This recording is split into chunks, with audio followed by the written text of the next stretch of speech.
चलो भाई बच्चों, क्या पढ़ना है आज? वेव्स, है ना। चलो नया चैप्टर स्टार्ट करते हैं, वेव्स, है ना। अरे इसको मिटाना पड़ेगा पहले। हाँ चलो भाई, वेव, ठीक है।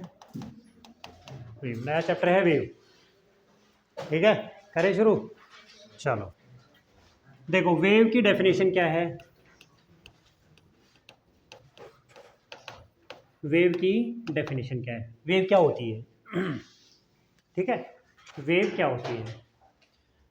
हाँ भाई साहिल, मैं तेरे को ही देख रहा हूँ। वेव क्या होती है? देखो, वेव होता है जैसे मान लो आपके पास कोई एनर्जी है, ठीक है, कोई एनर्जी है। एनर्जी का ट्रांसफर करना है एक पॉइंट से दूसरे पॉइंट पर, एक पॉइंट से दूसरे पॉइंट पर क्या करना है, एनर्जी का ट्रांसफर करना है, ठीक है। एनर्जी का ट्रांसफर कैसे करोगे? जैसे इस चैप्टर का थोड़ा सा ओवरव्यू देता हूँ मैं आपको, कि एक एग्जांपल से आपको समझाता हूँ। जैसे वेव का मतलब, मैं बोल रहा हूँ कुछ भी और आप तक कुछ सुनाई दे रहा है आपको। क्यों सुनाई दे रहा है? क्योंकि आपके और मेरे बीच में मेरी जो साउंड एनर्जी उसका ट्रांसफ़र हो रहा है, यहाँ से उधर एनर्जी का ट्रांसफ़र हो रहा है, ठीक है। एनर्जी का ट्रांसफ़र कैसे हो रहा है? सपोज करो यहाँ पर बीच में मीडियम ना हो, एयर पार्टिकल ना हो, एयर पार्टिकल ना हो, एयर पार्टिकल ना होंगे यानी वैक्यूम होगा, तो मेरी आवाज़ आप तक नहीं जा पाएगी, एनर्जी का ट्रांसफ़र नहीं हो पाएगा। मैं बोल रहा हूँ, मेरे अपने यहाँ सराउंडिंग में सारे क्या हैं, सराउंडिंग में पार्टिकल्स हैं। पार्टिकल्स क्या कर रहे हैं? जैसे ही मैंने एनर्जी इमिट की है, पार्टिकल ने एनर्जी को एब्जॉर्व किया है, पार्टिकल ऑसिलेट हो रहा है, बिना उसके भी ऑसिलेट हो रहा है, मेरे बिना बोले भी। मान लो मीडियम, जैसे भी मीडियम, मान लो इस रूम में कोई भी नहीं हो, जैसे मीडियम है उस मीडियम में पार्टिकल ऑसिलेट होते रहते हैं। वो एक जगह रैंडमली, एक जगह मतलब एक जगह फिक्स नहीं रहते, ऑसिलेट होते रहते हैं। अब पार्टिकल ऐसे ऑसिलेट हो रहा था, मेरी एनर्जी, साउंड एनर्जी गई उसके पास, वो थोड़ा और ज़्यादा ऑसिलेट हुआ, और ऑसिलेशन से क्या हुआ, अगला जो पार्टिकल है उसने एनर्जी को एब्जॉर्व कर लिया, उसने एनर्जी इसको ट्रांसफ़र कर दी। ये ऑसिलेट हुआ, इसने एनर्जी अगले को ट्रांसफ़र कर दी, वो अगले वाला ऑसिलेट हुआ, उसने अगले को ट्रांसफ़र कर दी। इस तरह से जो पार्टिकल्स हैं वो क्या कर रहे हैं, एनर्जी एब्जॉर्व कर रहे हैं, आगे दे रहे हैं, एनर्जी एब्जॉर्व कर रहे हैं, आगे दे रहे हैं। अब आप देखोगे कि पार्टिकल का डिस्प्लेसमेंट नहीं हुआ है, मतलब ये पार्टिकल यहाँ था, ये यहीं पे है, आपके पास पार्टिकल है, वो आपके पास है। सिर्फ क्या हो रहा है, एनर्जी का प्रोपगेशन हो रहा है, किसके थ्रू? मीडियम के थ्रू। मीडियम में किसके थ्रू? पार्टिकल्स के थ्रू। पार्टिकल्स जो हैं वो क्या करेंगे, यहाँ पर मान लो कोई पार्टिकल था, ये सोर्स था एनर्जी का, कोई भी ये पार्टिकल था, ये ऑसिलेट होके, ऑसिलेट हुआ, इसने एनर्जी एब्जॉर्व की, ऑसिलेट हुआ, आगे पार्टिकल था, इससे कोलाइड किया, एनर्जी इसको ट्रांसफ़र की, इससे आगे, इसके बाद में एनर्जी इसको ट्रांसफ़र की, ये ऑसिलेट हुआ, एनर्जी इसको ट्रांसफ़र की, और इस तरह से एनर्जी का आगे तक ट्रांसफ़र होता रहता है, ठीक है। ये जो आपके पास पैटर्न होता है दैट इज़ कॉल्ड वेव, ठीक है। वेव मतलब, डेफिनेशन अगर अपन इसकी बोले तो वेव का मतलब ये है कि transfer of energy, transfer of energy, अगर डेफिनेशन की अपन बात करें तो देखो, transfer of energy, transfer of energy without, without, आप इसको लिख सकते हो, without transfer of, without, sorry, without, okay, without transfer of, transfer of particles, particles कौन से? मीडियम के। ट्रांसफर ऑफ मतलब आपके पास एक सोर्स था, ये सोर्स था, ये मान लो रिसीवर है, कोई भी, ये रिसीवर है, यहाँ से यहाँ तक एनर्जी जा रही है, तो ये छोटा सा पार्टिकल है, एनर्जी इसको ट्रांसफ़र हो रही है, ये ऑसिलेट करेगा बैक एंड फोर्थ, आगे ये वाला पार्टिकल है, इसको एनर्जी ट्रांसफ़र कर देगा, ये वाला particle back and fourth oscillate करेगा, ये वाला पार्टिकल इसको ट्रांसफ़र कर देगा, ये बैक एंड फोर्थ ऑसिलेट करेगा, और इस तरह से यहाँ पर ये पार्टिकल होगा, ये बैक एंड फोर्थ ऑसिलेट करेगा, और ये इसको रिसीवर को एनर्जी ट्रांसफ़र कर देगा। This is the definition of wave, ठीक है। अब देखो, इंपॉर्टेंट चीज़ आपको ये बता रहा हूँ, without transfer of particle, particle का ट्रांसफर नहीं हुआ है, ये पार्टिकल यहाँ से क्या यहाँ ट्रांसफर हुआ है? नहीं, पार्टिकल ही यहीं पर है, सिर्फ इसने अपने वाइब्रेशन जो है जैसे कोई भी पार्टिकल आपने अपने सिंपल हार्मोनिक मोशन पढ़ा था एसएचएम में क्या पढ़ा था, जैसे मान लो ये सिंपल पेंडुलम है, एसएचएम में हमने ये पढ़ा था कि भाई ठीक है ये पार्टिकल यहाँ से इधर जा रहा है, ये फिर इधर आ रहा है, ऐसे बैक एंड फोर्थ ऑसिलेट कर रहा है। इसमें क्या हो रहा है ये आपके पास जब ऑसिलेशन हो रहा है तो एम्पलीट्यूड आपने डिफाइन किया था, एम्पलीट्यूड याद है किसी को, एम्पलीट्यूड डिफाइन किया था। What is the amplitude? Simple harmonic motion में एम्पलीट्यूड क्या होता है? पार्टिकल का मीन पोजीशन से maximum displacement, this is the definition of amplitude. तो मीन पोजीशन ये है, मीन पोजीशन से मैक्सिमम डिस्प्लेसमेंट उसका हुआ, this is called amplitude. Mean position से मैक्सिमम डिस्प्लेसमेंट इधर हुआ, एम्पलीट्यूड। डिस्प्लेसमेंट को क्या कहते हैं? मैक्सिमम को एम्पलीट्यूड बोलते हैं। ये एम्पलीट्यूड हो गया। तो ये पहले तो क्या है, जब आपके पास वो नहीं है, मान लो कोई भी डिस्टर्बेंस नहीं है, इस रूम में कोई भी नहीं है, रूम में एयर पार्टिकल है, उनको कोई डिस्टर्ब नहीं कर रहा है, लेकिन स्टिल एट दैट टाइम वो क्या कर रहे हैं? ऑसिलेट हो रहे हैं। लेकिन ऑसिलेटर उनका मान लो एम्पलीट्यूड थोड़ा सा है भाई, थोड़ा आगे पीछे बैक एंड फोर्थ ऑसिलेट कर रहे हैं, लेकिन जब डिस्टर्बेंस आएगा तो वो सिर्फ क्या करेंगे? अपना एम्पलीट्यूड बढ़ा देंगे। पहले वो यहाँ तक जा रहे थे, अब थोड़ा और आगे तक चले जाएंगे, इधर आ रहे थे थोड़ा और पीछे तक आ जाएंगे, ऑसिलेशन का एम्पलीट्यूड बढ़ा देंगे। सिर्फ इतना ही होता है और कुछ नहीं होता।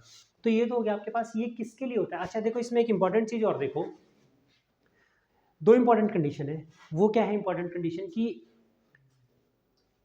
अगर मैं ये बोलूँ, थोड़ा सा आप भी सोचना इस बारे में, अगर मैं ये बोलूँ कि एनर्जी का जो ट्रांसफ़र हो रहा है वेव के चलने के लिए, इसको आपने वेव बोल दिया एनर्जी के ट्रांसफ़र को, इसको चलने के लिए, वेव ट्रांसफ़र के लिए दो चीज़, सॉरी एनर्जी ट्रांसफ़र के लिए दो चीज़ों का बहुत ही होना ज़रूरी है, बहुत ही ज़रूरी है होना। और क्या ज़रूरी है होना? दो चीज़ों का। दो कौन सी चीज़ें? पहली चीज़ सबसे इम्पोर्टेंट बात है, और किसी को मत बताना, पहली, हाँ किसी को नहीं बताना, ठीक है ये पहली चीज़ है, इनर्शिया होनी चाहिए। मीडियम जो है इनर्शियल प्रॉपर्टी होनी चाहिए उसमें। और दूसरा इलास्टिसिटी होनी चाहिए मीडियम में, इनर्शिया और इलास्टिसिटी। इनर्शिया और इलास्टिसिटी क्यों होनी चाहिए बताओ आप? इनर्शिया और इलास्टिसिटी क्यों होनी चाहिए? शर्माओ मत, बताओ। इनर्शिया क्या होती है? इनर्शिया, हाँ बोलो। अरे इनर्शिया क्या होती है सपना? इनर्शिया क्या होती है? वेरी गुड, सही आंसर है। इनर्शिया क्या होती है? इनर्शिया होती है किसी भी ऑब्जेक्ट के मास से अपन मेजर करते हैं इनर्शिया। न्यूटन लॉ पढ़े थे? न्यूटन के लॉ पढ़े थे? वेरी गुड, याद है? मोमेंट ऑफ इनर्शिया कह रहा हूँ। इनर्शिया होती है, आपने जो फर्स्ट लॉ पढ़ा था उसमें आपने न्यूटन के फर्स्ट लॉ में ये पढ़ा था कि लॉ ऑफ इनर्शिया है, और लॉ ऑफ इनर्शिया में मतलब आपके पास क्या होता है कि इनर्शिया ऑफ मोशन होती है, इनर्शिया ऑफ डायरेक्शन होती है, इनर्शिया ऑफ रेस्ट होती है। रेस्ट पे पड़े रहोगे, मोशन में पड़े चलते रहोगे, और अगर और जो है चलते रहोगे, यही तो होता है ना। तीनों हो गई ना, तो कोई बड़ी बात नहीं है उसमें, ठीक है। तो यहाँ पर इनर्शिया क्यों नहीं चाहिए? इनर्शिया को मेजर कैसे करते हो? मास से। भाई बॉडी में मास होगा, जितना ज़्यादा मास उतनी ज़्यादा इनर्शिया, ये आप बोलते हो इनर्शिया। मास का होना ज़रूरी क्यों है? यहाँ पर मैंने बोल दिया इनर्शिया होना ज़रूरी है। इनर्शिया होना ज़रूरी, इसका मतलब मास होना ज़रूरी है। मास होना ज़रूरी है। मास होना क्यों ज़रूरी है? मास इसलिए होना ज़रूरी है, आइंस्टाइन की इक्वेशन पढ़ी है, E = mc² पढ़ी है। तो जहाँ पर मास होगा वहाँ पर एनर्जी आ सकती है, जहाँ पर मास है वहाँ एनर्जी का स्टोरेज हो सकता है। तो अगर इन पार्टिकल के पास इनर्शिया नहीं होगी तो एनर्जी स्टोर नहीं कर पाएंगे। एनर्जी स्टोर नहीं कर पाएंगे तो आगे भेजेंगे क्या? ये जब ले ही नहीं पा रहे तो आगे भेजेंगे क्या? इसलिए एनर्जी स्टोर नहीं कर पाएंगे ये, इसलिए मास का होना यानी इनर्शिया का होना ज़रूरी है। पहली बात क्लियर हो गई। दूसरी बात इलास्टिसिटी। इलास्टिसिटी का मतलब क्या है? अच्छा दिमाग लगाओ, इसमें इलास्टिसिटी क्यों नहीं चाहिए? इलास्टिसिटी डेफिनेशन क्या होती है? इलास्टिसिटी अपनी उसी पोजीशन में वापस आ जाना। अगर आपने कोई डिफॉर्मिंग फोर्स किसी बॉडी के ऊपर लगाया है और अगर आपने डिफॉर्मिंग फोर्स हटा दिया तो बॉडी अपनी वापस से try to regain its original shape and size, that is called elasticity. ठीक है, इलास्टिक रबड़ होता है, रबर को आप इलास्टिक बोलते हो ना, उसको खींचते हो तो फिर वो क्या होता है, वापस अपनी पोजीशन पे आ जाता है, उसको इलास्टिसिटी बोलते हो। अच्छा, अब मान लो ये जैसे मान लो क्या है, साहिल है, ये साहिल को एनर्जी दी, आगे इसने दी नहीं, सारी अपने पास रख ली, इलास्टिक नहीं है ये, खा गया खुद ही एनर्जी को सारी को। तो अगर खुद ही रख लेगा तो आगे जाएगा क्या? इसलिए इलास्टिसिटी का मतलब आपके पास अगर ये ऑसिलेट नहीं करेगा, वापस से अपनी उसी पोजीशन पर नहीं आएगा। मान लो एनर्जी ली इसने, आगे जाके यहाँ पर रुक गया, ये रुक गया, पीछे नहीं आ रहा, अब यहाँ से एनर्जी कैसे आएगी इसके आगे? इसलिए इनका इलास्टिक होना ज़रूरी है, मीडियम का इलास्टिक होना ज़रूरी, ताकि ये इसका काम इतना है एनर्जी का ट्रांसफ़र हो, फिर वापस अपनी पोजीशन पे आ जाए, फिर और एनर्जी ले, फिर वापस ट्रांसफ़र करे एनर्जी और फिर वापस आ जाए। ये पैटर्न होता है इसमें इलास्टिसिटी में। क्लियर है सभी को? तो ये आपके पास दो इंपॉर्टेंट चीज़ वेव प्रोपगेशन के लिए। कौन सी वेव के लिए? अभी अपन बात कर रहे हैं सिर्फ किसके लिए? मैकेनिकल वेव के लिए, मैकेनिकल वेव के लिए, मैकेनिकल वेव के लिए बात कर रहे हैं, ठीक है? ये बात कर रहे हैं अपन किसके लिए? मैकेनिकल वेव के लिए। मैकेनिकल मतलब जिनको प्रोपगेशन के लिए मीडियम की रिक्वायरमेंट हो। मैकेनिक्स, मैकेनिक्स में पार्टिकल आता है, पार्टिकल, पार्टिकल होना चाहिए, मीडियम में पार्टिकल होने चाहिए, इसलिए इनको मैकेनिकल वेव बोलते हैं। ये भी दो टाइप की होती है, ये भी बता देता हूँ, यहाँ तक ये नोट कर लो, फिर आगे बता देता हूँ। ये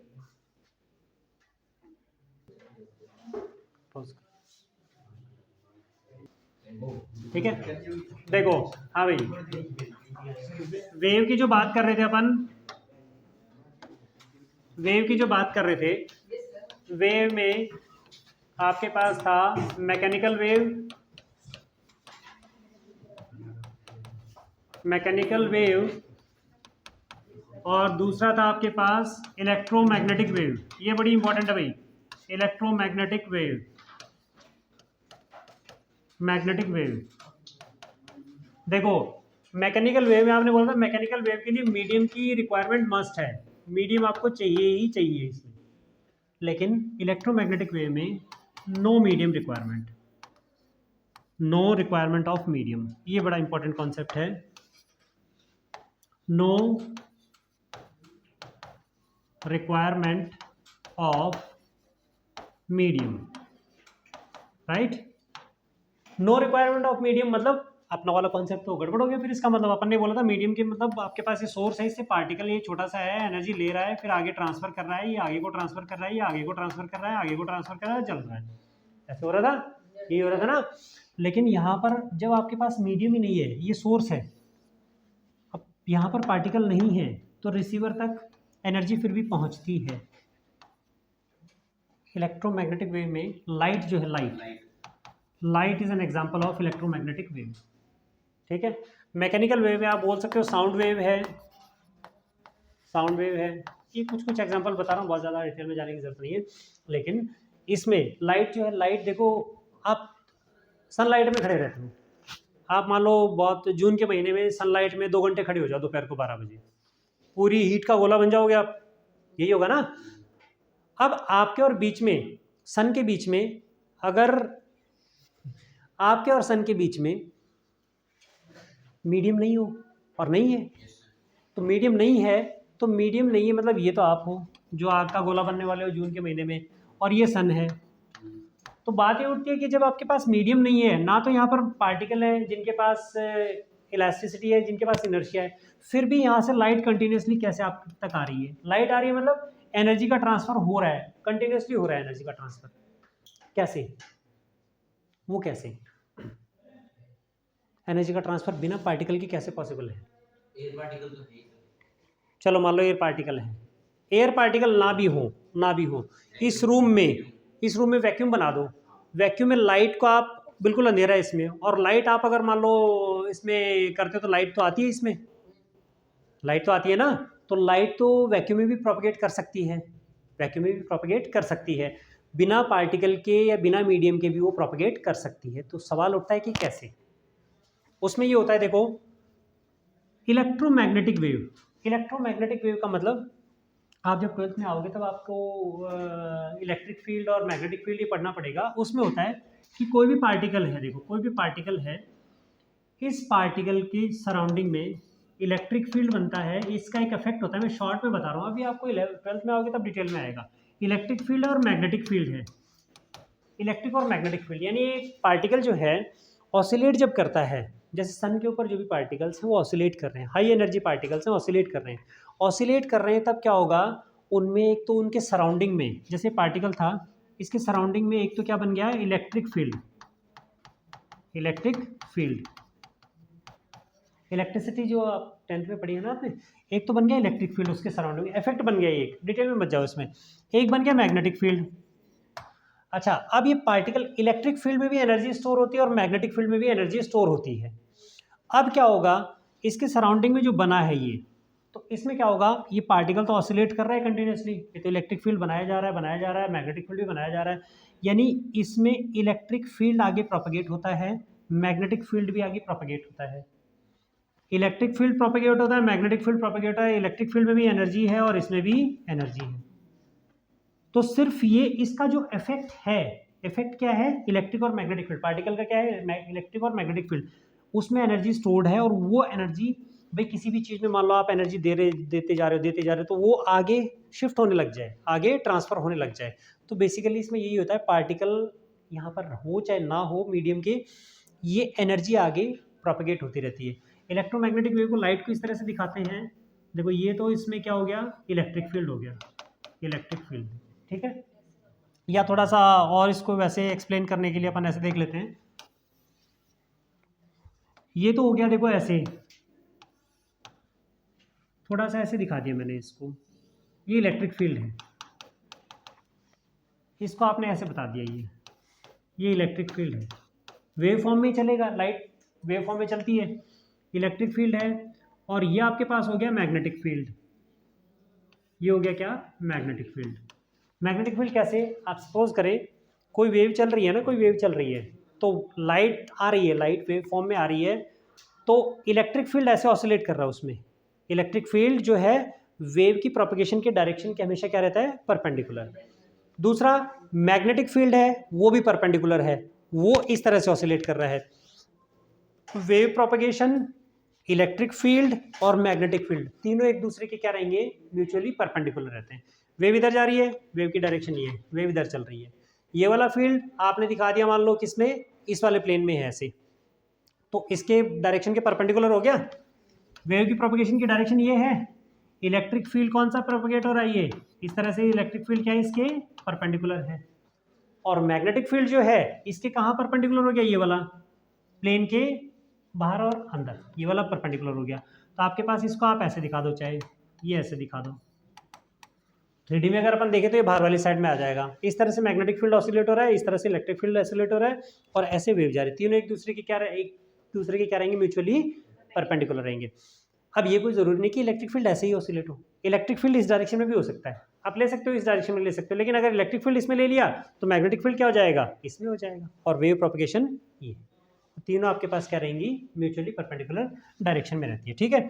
तो ये तो था आपके पास, नोट कर लो इसको, नोट कर लो, नोट कर लो, types of wave on the basis of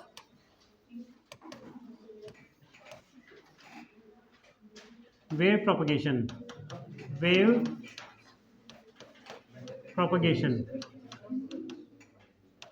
on the basis of wave propagation, ठीक है। Types of wave on the basis of wave propagation, पहला है आपके पास लॉन्गिट्यूडिनल वेव, लॉन्गिट्यूडिनल वेव, और दूसरा है आपके पास ट्रांसवर्स वेव,